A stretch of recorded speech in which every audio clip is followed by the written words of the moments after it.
We now know that All For One fought hard for the right, and to get the right they had to change sides.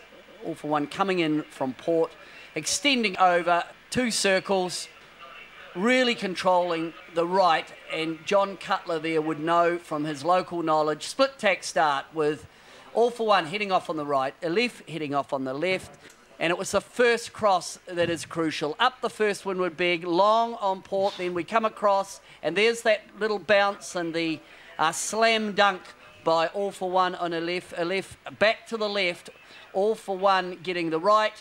The power of the right forcing 2 extra tacks on Aleph at the top mark to round with a comfortable lead. Good conservative bear away set on the downwind. Aleph managing to soak down on the right hand, down the inside, laying through to the bottom mark.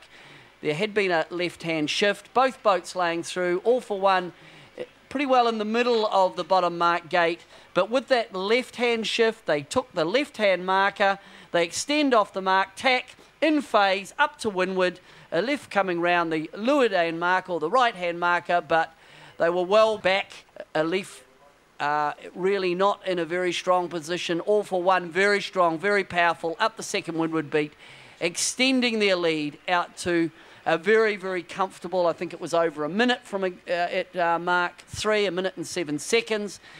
And barring a calamity at the top mark, All For One in a controlling position. All For One coming down the downwind, beautiful conditions, 15, 16 knots out of the southwest. They run through to take another valuable point. They're on 3 wins.